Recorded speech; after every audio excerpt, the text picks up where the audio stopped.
개그우먼 이성미 씨의 간증을 듣게 되었습니다. 43살 때 한국을 떠나서 이제 캐나다 이민 생활을 하면서 또 이제 미혼모로서 이제 아이들을 키우고 있었는데, 그때 이제 첫째가 이제 아들이었는데 13살, 둘째가 5살, 셋째가 이제 한 14개월 정도 되었대요. 그러니까 굉장히 좀 삶이 힘들다 보니까 여러 이제 불평불만들이 이제 가득 쌓이고 있었는데, 아들이 이제 좀 이렇게 겉돌고 있었던 것 같아요. 그러니까 그 모습을 보니까 이제 너무 화가 났던 거죠. 그래서 이제 욕쟁이 엄마가 이제 되었던 겁니다. 그래서 그러니까 아들을 볼 때마다 이제 막 욕을 퍼붓는 거예요. 너를 볼 때마다 난 창피하다, 미쳤다라고 얘기하고, 쓰레기 같은 놈 나가 죽어라 하면서, 요 정도는 좀 이렇게 설교 때 얘기할 수 있을 정도고, 좀 더 심한 얘기들을 굉장히 많이 했다라고 합니다. 그래서 그러는 중에 이제 이분이 새벽 예배를 나가서 그런 가운데서도 이제 새벽 예배를 나가서 이게 기도를 하는데, 하나님이 이제 그런 마음을 주셨대요. 너 내 아들 내가 말한 대로 만들어 줄까? 이렇게 얘기하는 거예요. 그러니까 내 아들 내가 말한 대로 만들어 줄까? 그러니까 생각을 해보니까, 그러면 내가 이 아들한테 막 욕을 퍼부은 대로 만약 이 아들의 인생이 그렇게 되면 미치거나 쓰레기가 되거나 나가 죽거나 다른 사람에게 창피하고 이렇게 돼야 되는 거잖아요. 그래서 이제 그 자리에서 이제 회개를 했대요. 그래서 이제 아들한테 가서 이제 펑펑 울면서 정말 내가 미안했다, 다시는 내가 그런 얘기를 하지 않겠다 하면서 아들에게 용서를 구하고, 그 다음부터는 이제 말을 굉장히 좋은 말만 하려고 노력을 했대요. 그랬더니 이제 새벽 예배를 나갔는데, 그 아들이 그럴 애가 아닌데 갑자기 같이 나오더라고요. 너 어디 가냐 했더니 엄마랑 같이 따라서 기도하겠다고. 아무 말도 기도하러 가자고 말도 안 했는데 이렇게 따라 나오는 아들을 보면서 몇 년 전에 그런 이야기를 담은 책을 썼어요. 그 책 제목이 사랑하며 살기에도 시간이 부족하다. 그래서 언어 테러리스트에서 언어 이제 축복자로 변화되는 그런 삶을 살았다라는 겁니다. 말이 바뀌면 인생이 바뀐다 시리즈 세 번째 시간 오늘 우리가 보고 있는데, 지난주에 제가 나도 죽고 남도 죽이는 말 우리가 하지 말자 이제 그렇게 말씀을 드렸더니 이제 그 피드백이, 그러니까 진짜 할 말이 없다라 그렇게 늘 이제 좀 그런 말을 썼던 것 같은데, 그런 말 하지 말아야지 그랬더니 침묵, 또 그렇게 할 말이 없더라. 그래서 이제 내가 무슨 말 해야 되지? 이제 그렇게 피드백이 좀 있었습니다. 그래서 오늘은 이제 그러면 우리가 어떤 말 해야 될 것이냐, 그런 나도 죽이고 남도 죽이는 말 하지 말아야 된다면 나도 살고 남도 살리는 말을 해야 될 텐데, 어떤 말을 해야 되느냐 좀 우리가 좀 살펴보길 바래요. 오늘 본문에 지혜로운 자의 혀는 양약과 같다라고 이야기를 합니다. 양약과 같다라는 말은 이제 쉬운 성경에 상한 마음을 고쳐준다라고 이야기를 하고 있고, 그 영어 성경에 보면 좀 우리가 좀 많이 아는 단어를 쓰고 있는데, 힐링이라는 단어를 쓰고 있어요. 그래서 the tongue of the wise brings healing. 그래서 이것이 우리를 힐링해 준대요. 이런 어떤 지혜로운 언어가. 그래서 히포크라테스는 의사에게는 3가지 무기가 있다라고 합니다. 첫 번째는 약을 통해서 병을 다스리고, 두 번째는 메스죠, 아마 수술을 하는 것 같고요. 세 번째가 가장 강력한데, 말을 통해서 환자를 치유하는 것이 가장 강력한 무기다 이렇게 얘기를 합니다. 하나님은 우리가 가진 말의 힘을 나와 이웃을 살리는데 사용하기를 원하십니다. 그럼 앞으로 우리가 평생 어떤 말을 사용해야 될까 한번 살펴보겠습니다. 첫 번째, 긍정적인 말을 하자라는 거예요. 민수기 13장 30절, 여러분들 우리 참 좋은 그런 말씀인데, 우리가 한번 우리 주보 설교 노트에는 같이 한번 읽어보겠습니다. 우리는 올라가서 저 땅을 차지해야 합니다. 우리는 할 수 있습니다. 하나님은 누구랑 같이 일하시는가? 안 됩니다 라고 말하는 사람들하고 이제 하나님은 사용할 수가 없는 거죠. 그래서 여호수아 갈렙처럼 할 수 있습니다, 저 땅을 차지해야 됩니다 라고 얘기하는 사람들을 사용하셔서 그 뜻을 이루어 가시는 거예요. 여러분, 회사에서 여러분이 만약에 사장님이라고 한번 상상을 해봅시다. 부하 직원한테 어떤 일을 시키는 거예요. 그랬더니 한 사람의 반응은 그냥 무조건 안 됩니다 라고 이렇게 반응을 하는 거예요. 또 나머지 한 사람은 일단 해보겠습니다, 그리고 해보면서 문제점을 좀 보완해 가겠습니다. 그러면 여러분이 누구한테 일을 시키겠습니까? 누구를 더 이뻐하겠습니까? 그렇죠? 그러니까 부정적인 사람은 하나님 또는 회사에서 어디서도 이제 쓰임을 받지 못한다는 거예요. 그리고 우리가 이제 혹시 불평과 불만이 이제 우리 마음속에 가득 차잖아요.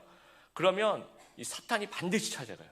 이 우리 마음속에 이제 이 불평과 불만이 가득 차 있는 환경이 사탄한테는 거의 5성급 호텔인 거예요. 너무 좋네. 여기 좀 놀다 가야 되겠다. 그래서 반드시 찾아와서 우리를 괴롭힙니다. 여러분, 뇌과학자 사토토미오라는 아주 유명한 강연자가 있는데 이렇게 얘기합니다. 인간의 뇌는요, 상상과 현실을 구분하지 못한대요. 다시 말씀드릴게요. 인간의 뇌는 상상과 현실을 구분하지 못한다라고 합니다. 그러니까 우리 실제 현실이 굉장히 암울하고 부정적이어도 내가 긍정적인 말을 시작하잖아요. 그러면 그 말을 내가 듣는 거예요. 내가 듣고 긍정적이라고 이해하고 긍정적인 활동을 하기 시작하는 거예요. 반대로 내가 실제 현실이 아주 낙관적이고 희망적임에도 불구하고 내가 부정적인 말을 시작을 하면 뇌는 이 상상과 현실을 구별 못하니까 이 부정적으로 이해하고 활동을 시작하는 겁니다. 그래서 실제 현실이 아닌 앞으로 이렇게 되었으면 좋겠다는 말을 해야 된다는 거죠. 그래서 뇌가 듣는 거죠. 그래서 여호수아와 갈렙처럼 우리는 이 땅을 차지해야 됩니다. 우리는 할 수 있습니다. 이렇게 우리가 선포할 수 있어야 된다라는 겁니다. 제가 이제 미국에 유학 생활을 하면서 이제 관공서에서 뭔가 이렇게 순서를 기다리고 있었습니다. 근데 이제 좀 줄이 길고 미국 분들은 이렇게 우리나라 사람들 빨리빨리 이거 굉장히 익숙한데 미국 분들은 굉장히 슬로우합니다. 굉장히 느려요. 기다리다 보면 굉장히 오래 기다리게 되는데 이제 저도 의자에 앉아서 순서를 이제 기다리고 있는데 어떤 미국 엄마랑 어린 아들이 이제 이렇게 둘이서 이제 아들이 이제 막 굉장히 돌아다니는 거예요. 막 조그만 꼬맹인데 막 너무 장난꾸러기, 너무 짓궂은 거예요. 그래서 제가 평소에 그런 말 잘 안 하는데 이제 엄마한테 이제 심심하니까 당신 아들 정말 영어로 your son is, 그러니까 내가 하고 싶은 데 굉장히 장난꾸러기예요. 왜 이렇게 짓궂어요? 하면서 이렇게 웃으면서 your son is 했는데 단어가 생각해요. 장난꾸러기를 영어로 뭐라 그러지? 짓궂다 이걸 영어로 뭐라 그러지? 이렇게 산만하다는 영어로 뭐라? 이게 갑자기 이렇게 머뭇거리면서 지금도 지금 생각이 안 나요.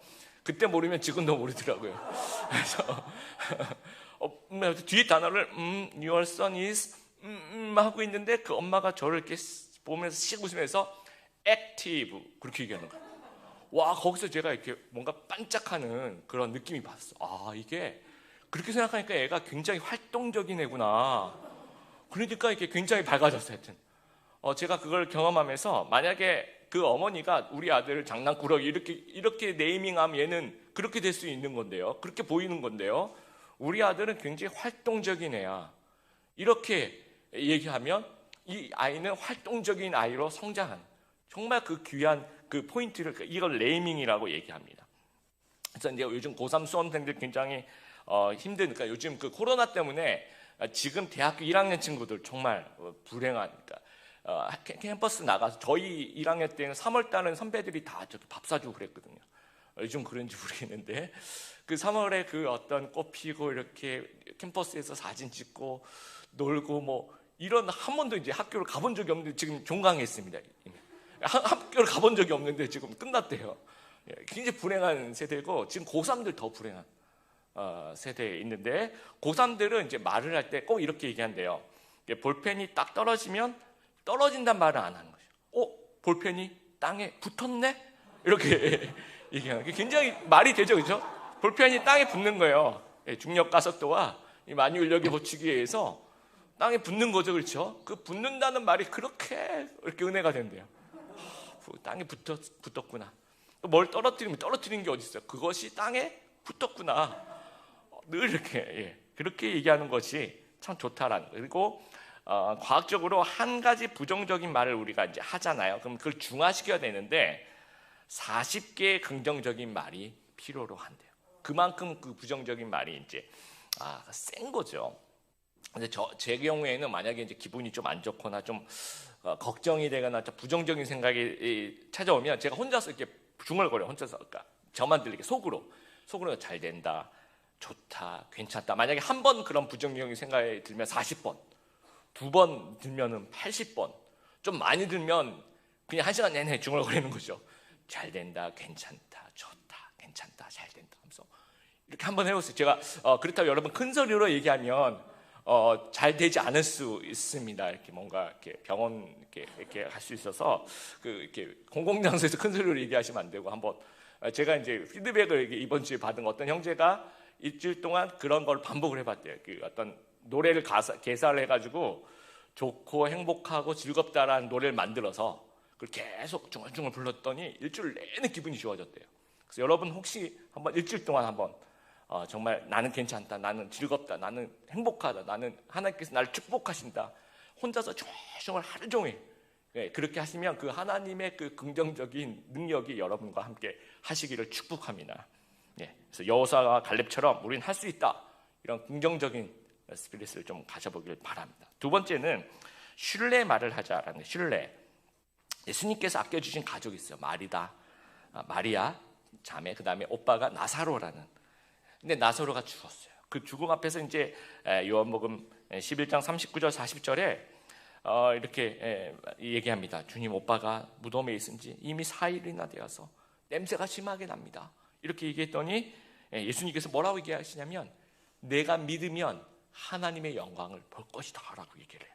그 영광이라는 것이 하나님의 뛰어나심이 나타나는 것을 얘기합니다. 그러면 하나님의 뛰어나심은 하나님께 신뢰를 표현할 때 나타난다는 거예요. 다르게 말씀드리면 신뢰합니다, 믿습니다 라고 표현하면 하나님의 뛰어남을 우리가 목격할 수 있다는 거예요. 디모데후서 1장 7절에 하나님께서는 우리에게 두려워하는 마음이 아니라 능력과 사랑과 절제하는 마음을 주셨습니다. 우리 같이 한번 읽어볼까요? 시작. 하나님께서는 우리에게 두려워하는 마음을 주신 것이 아니라 능력과 사랑과 절제하는 마음을 주셨습니다. 그래서 이 두려움을 영어로 fear라고 얘기하죠. F-E-A-R이라고 하는데 미국 사람들이 이런 거 가지고 좀 말을 만드는 걸 좋아합니다. 그 단어 하나당. F는 false, E는 evidence, A는 appearing, R는 real. 그러니까 false evidence라는 거예요. 거짓 증거인데 appearing real, 진짜인 것처럼 나타나는 거짓 증거라고 얘기하는 거예요. 그러니까 두려움은 진짜인 것처럼 나타나는 거짓 증거라는 거예요. 그래서 내 인생에 진짜인 것처럼 나타나는 거짓 증거들이 때문에 그 fear, 두렵고 힘들 때 하나님을 신뢰하면 하나님의 영광과 하나님의 뛰어나심이 나타난다라는 거예요. 다 같이 한번 따라하겠습니다. 나는 하나님을 믿고 하나님의 영광을 볼 것이다. 우리 마음속에 막 하나님 저 큰일 났어요 이렇게가 아니라 하나님 저 하나님 신뢰합니다. 이 일을 헤쳐나가도록 도와주시옵소서. 그렇게 선포하는 여러분 되시길 바라고, 혹시나 연봉이 혹시 요즘에 좀 그 코로나 때문에 많이 좀 이렇게 좀 힘들다고 합니다. 삭감되고 그럴 때 이제 우리 마음속에 불평이 생겨. 왜 내 인생 이렇게 꼬이지? 짜증이 나고 하나님 너무하시고 나한테만 왜 이런 일이 생겨나고, 이제 그렇게 생각하지 말고 하나님을 신뢰하고 현재 고용주가 내 인생에 필요한 것을 줄 수 없으면 다른 길로 하나님께서 나를 인도하여 주시옵소서, 이렇게 고백할 수 있어야 된다는 것이죠. 그리고 막 우리 마음속에 나는 요즘 문제가 한두 가지가 아니고 게다가 그 문제 하나하나가 너무 크고 막 걱정되고 지치고 막 이런 생각이 들 때마다 우리가 이제까지 하나님의 사랑을 참 많이 받았다, 이런 생각. 그렇기 때문에 앞으로도 하나님께서 축복해 주시면서 나에게 피할 길을 주실 것이라는 것을 내가 신뢰한다라는 그런 고백을 하게 되길 바랍니다. 그리고 나는 왜 이렇게 가진 것이 없지? 나는 왜 이렇게 돈도 없고 외모도 평범하고 스펙도 부족하고 인생이 참 불평하다, 이렇게 생각되는 분들이 혹시 있다면 하나님은 나의 목재가 되셨다. 그리고 나는 어떤 것도 부족하지 않다. 앞으로 하나님께서 나의 그 부족한 그런 부분에 있어서 풍성하게 채울 것, 풍성하게 채워주실 하나님 나는 신뢰한다 라고 고백할 수 있는 저희들이 되었으면 좋겠습니다. 코로나19 사태가 아무래도 좀 장기화될 것 같은 그런 생각이 참 많이 들어요. 그래서 비정상이 일상이 되어버린 그런 우리 사회 속에서 이 fear, 두려움이, 여러분 생계에 대한 두려움, 또 여러분 미래에 대한 두려움이 생길 때마다 목자 되신 그 하나님 신뢰한 우리 성도님들 되었으면 좋겠습니다. 여러분 신뢰 또 믿음, 이걸 표현하기 가장 좋을 때는 언제냐면 이미 풍족할 땐 이게 가장 좋을 때가 아니에요.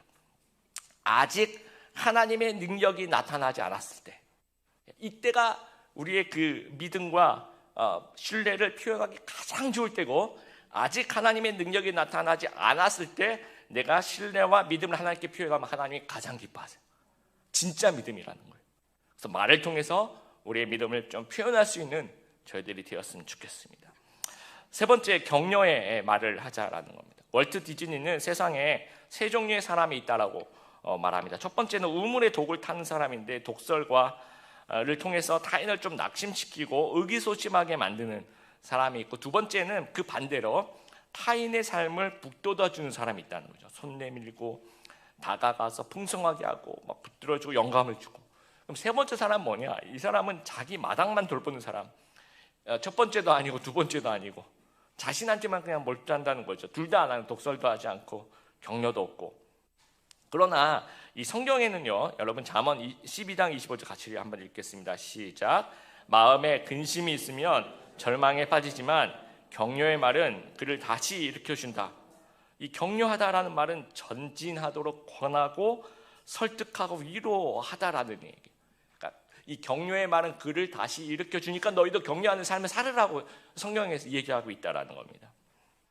한 은행가가 이제 길을 지나가고 있었는데 이렇게 구걸하는 이제 어떤 분이 계셨어요.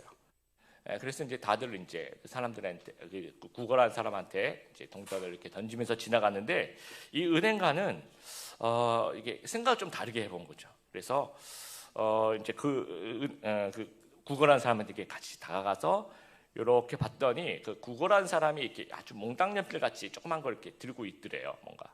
그래서 이제 그거를 나한테 달라고, 그럼 내가 당신한테 얼마를 드리겠습니다 하면서 그 연필을 받고 돈을 주게 된 거예요. 그러면서 뭐라고 얘기하냐면, 당신은 구걸하는 사람이 아니라 당신은 사업가입니다 라고 이야기를 하고 격려하고 갔다라는 거예요. 그래서 그 얘기를 이제 이 구걸한 사람이 계속 생각해 봤더니 이 사람이 내 연필을 사간 거잖아요. 그렇죠? 그러니까 이제 나는 구걸하는 사람이 아니구나, 나는 사업을 하는 사람일 수도 있겠구나 라는 생각을 하게 된 거예요. 그러니까 그분의 어떤 작은 격려가 이 사람을 이제 일깨운 거죠. 그래서 이제 그 동전들을 가지고 연필을 그냥 사온 거예요. 그래서 그 옆에 연필을 놔두고 이거 사가시라고 했더니 이게 이제 연필이 뭐가 되고 또 다른 것이 되고, 그래서 이게 조그만한 이제 매점이 된 거죠. 그러니까 이 사람이 이제 구걸하는 사람에서 이제는 사업가, 진짜 말 그대로 아주 작은 사업가로 바뀐다는 거예요. 그래서 이제 이렇게 고백합니다. 당신의 격려가 나의 자존감을 세워주었고 나 자신을 다르게 보게 되었습니다라고 고백하게 된 겁니다. 이런 것들이 이제 비기슈라는 잡지가 이제 그런 거죠. 비영리 민간단체에서 이제 노숙자들에게 합법적인 일자리를 제공하고 경제 자립의 어떤 기회를 제공하는 그런 기회인데, 노숙인 중에서 이제 판매원을 선택합니다. 그래서 이중한 이제 임시 판매를, 그러니까 그 잡지를 판매하도록 이렇게 부탁을 하는 거죠. 그래서 잘하면 이제 정식 판매원이 돼요. 또 그 굉장히 열심히 성실하게 어떤 그 조건을 충족시키면 6개월 후에는 이제 임대주택에 입주를 할 수 있도록 그렇게 나라에서 이렇게 도와줍니다. 그러면서 이제 판매를 하게 되죠, 그렇죠? 그러니까 당신 이제 노숙인이 아니라는 거예요. 당신은 판매원이라는 거죠. 엄연한 직장인이라는 거죠. 이렇게 격려하는 것이 사람을 살릴 수 있다라는 거예요. 윌리엄 아서 워드라는 사람이 이런 얘기를 합니다. 나에게 아첨하면 나는 당신을 믿지 않을 것이다. 나를 비판하면 나는 당신을 좋아하지 않을 것이다. 나를 무시하면 나는 당신을 용서하지 않을 것이다. 나를 격려하면 나는 당신을 잊지 않을 것이다. 요즘에 이제 운동 경기도 이제 관중이 없이 이렇게 진행이 되는데, K리그에서 어떤 조사를 좀 해봤습니다.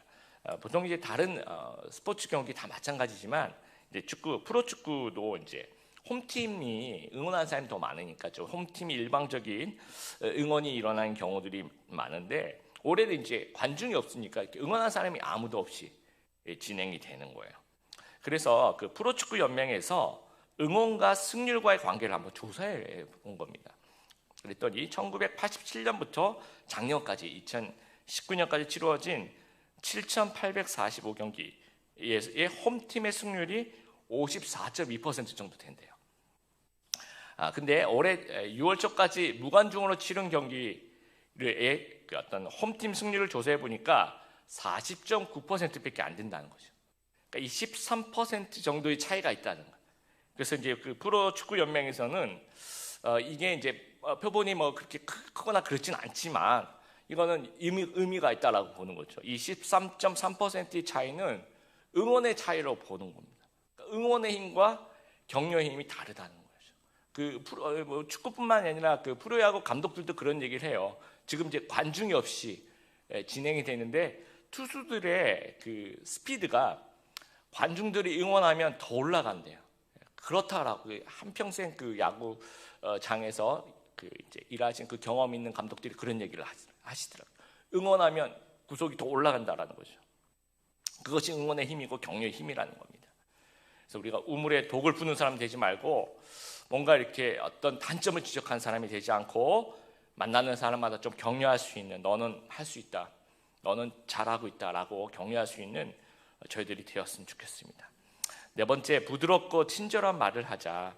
우리 잠언 15장 4절 한번 읽어볼게요. 온화한 말은 생명나무와 같지만 잔인한 말은 마음을 상하게 한다.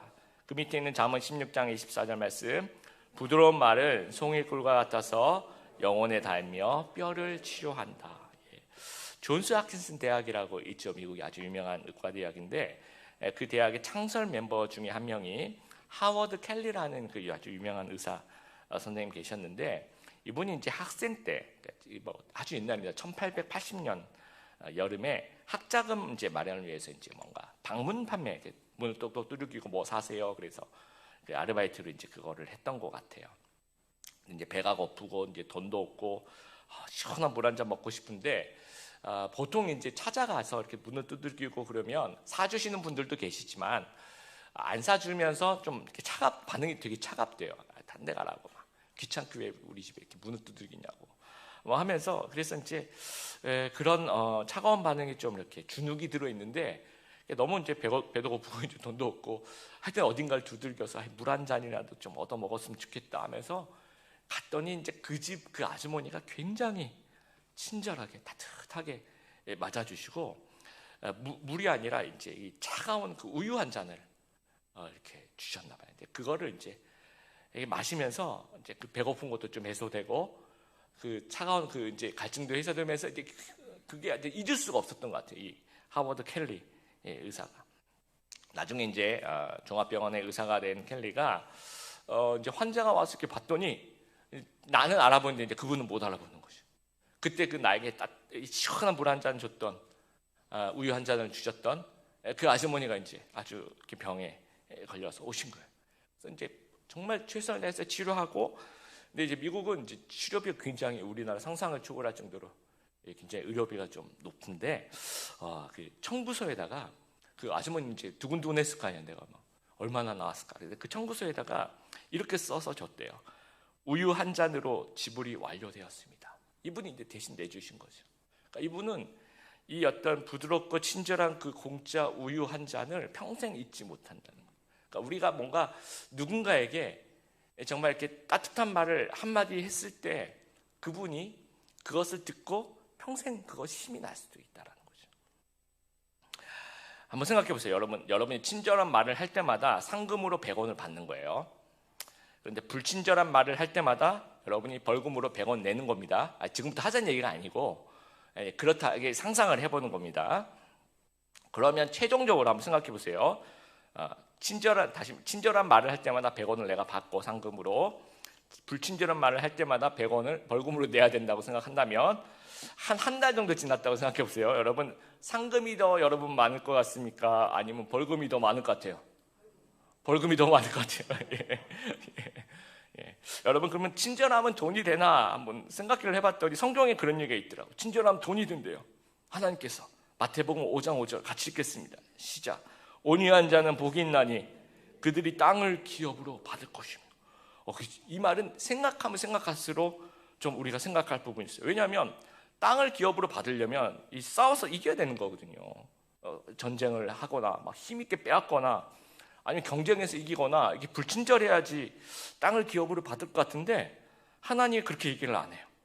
실제로 친절하고 온유한 자가 땅을 기업으로 받는 그 축복을 하나님께서 주시겠다라고 하는 거죠. 그러니까 하나님 생각은 친절하면 너희가 돈을 벌 수 있다라고 생각하시는 거예요. 프랑스의 한 커피숍에 가격표에 이렇게 써 있다고 합니다. 커피 7, 그러니까 이 가격표 뭐라고 되어 있냐면 이제 그 종업원에게 이제 어떤 말을 하냐에 따라서 가격표가 달라지는 거예요. 그래서 이제 손님이 이렇게 들어와서 커피 이렇게 한마디 하면 커피라고 이렇게 얘기를 하면 7유로. 이게 뭐 1,300원 정도 될 유로가 그래서 한 뭐 9,000원 거의 뭐 10,000원 돈입니다. 네, 커피 주세요. 그러면 4.25 유로 이게 줄어듭니다. 그리고 안녕하세요. 커피 주세요. 이렇게 얘기를 하면 1.4 유로니까 거의 뭐 2,000원도 안 하는 거죠. 그렇죠? 진짜로 그렇게 붙여놨대. 커피 그러면 7유로입니다. 그리고 안녕하세요. 커피 주세요. 1.4 유로만 주십시오. 이렇게. 왜냐하면 이제 제가 이해가 되는 게 커피숍은 이제 서비스 직원, 뭐 서비스업 직원들 다 마찬가지인데 그 손님의 정제되지 않은 말에 이제 마음이 많이 상하는 게 이걸 이제 감정 노동이라고 얘기합니다.